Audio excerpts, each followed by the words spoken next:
আমাৰ আজি অন্তিম দিন আমাৰ বডোলেণ্ড টেৰিটৰিয়েল কাউন্সিলৰ যিটো এছেম্বলি আজি শেষ হৈ গ'ল। তেওঁলোক চিৰিয়াছ এনেকুৱা এজেণ্ডা নাছিলে। আমাৰ আজি যিটো এছেম্বলি কুৱেশ্যন আৱাৰ আছিলে আৰু কিছুমান আমাৰ ডিপাৰ্টমেণ্টেল বিল পাছ কৰিব লাগে, সেইখিনি আমি কৰিছোঁ। তো কথাটো হ'ল এতিয়া আমাৰ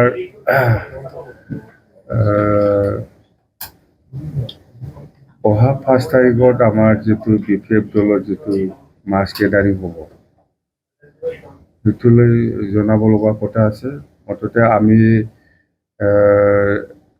50,000তকৈ বেছি আমি মাছ গেডাৰিং কৰিবৰ কাৰণে আমি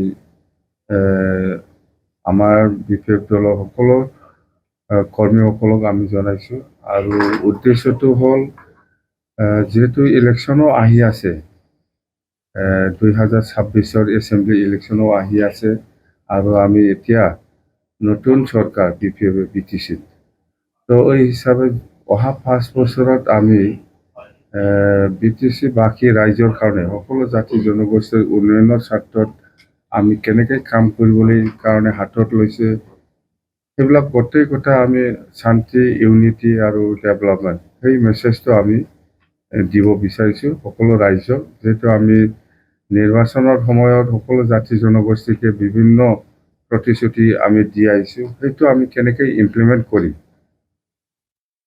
সকলো দল সংগঠনৰ লগত আলোচনা কৰি পেলাই আমি বহুত প্ৰতিশ্ৰুতি দি আহিছে, সেইবিলাক আমি কেনেকৈ এই 5 বছৰত ইমপ্লিমেণ্ট কৰিব পাৰিম, এইটো গোটেই কথা আমি সকলো ৰাইজক আমি জনাম বুলি এই যিটো মাছ গেডাৰিং যিটো ৰেলী প্ৰগ্ৰাম সেইটো আমি কৰিছোঁ।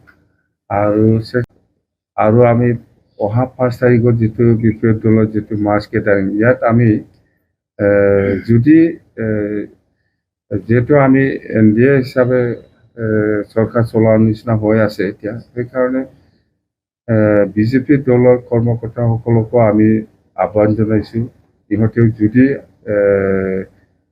আমাৰ এই ৰেলীত যদি অংশগ্ৰহণ কৰে, আমাৰ ক'ব লগা একো নাই, কোনো আপত্তি নাই। সেই ধৰণত আমি আহ্বান জনাইছোঁ। নিশ্চয় আহিব, BJP দলৰ বহুত কৰ্মকৰ্তাসকলেও নিশ্চয় আহিব। আমি যিহেতু আহ্বান জনাইছে, স্পেচিয়েলি এই প্ৰগ্ৰামটো হ'ল BPF দলৰ, তথাপিও আমি BJP দলৰ কৰ্মকৰ্তাসকলক আমি আহ্বান জনাইছোঁ যে আমাৰ ৰেলীত যদি যোগদান কৰিব ইচ্ছা আছে, যোগদান কৰিব পাৰিব বুলি। নাই, 2জন EMটো এই যে মই যে অলপ আগত কৈছে, ইয়াত অলপ কাৰেকশ্যন কৰিব লগা আছে, সেইকাৰণে আমি আজি দিব নোৱাৰিলোঁ। সেইটো কাৰেকশ্যন কৰি ল'ম, বাছ ইয়াৰ পিছত আমি EMটো দি দিম। এডিশ্যনেল বাজেট মানে আমাৰ SD বাজেট এপ্ৰিললৈকে চলাবৰ কাৰণে আমাক অসম চৰকাৰে দিছে 250 crore, সেইটোৱে।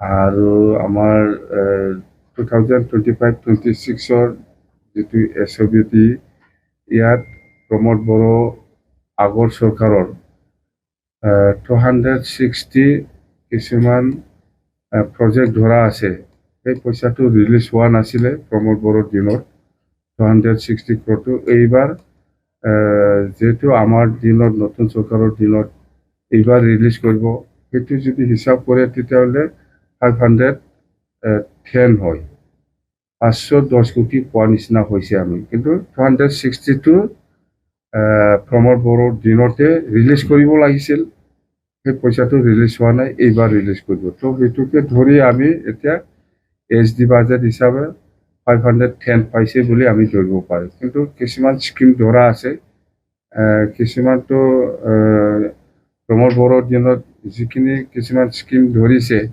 সেইবিলাক কিছুমানটো ঠিকে আছে, সেইটো আমি কেঞ্চেল নকৰিম, কিন্তু কিছুমানটো কেঞ্চেল হ'ব। বাকী আপোনাৰ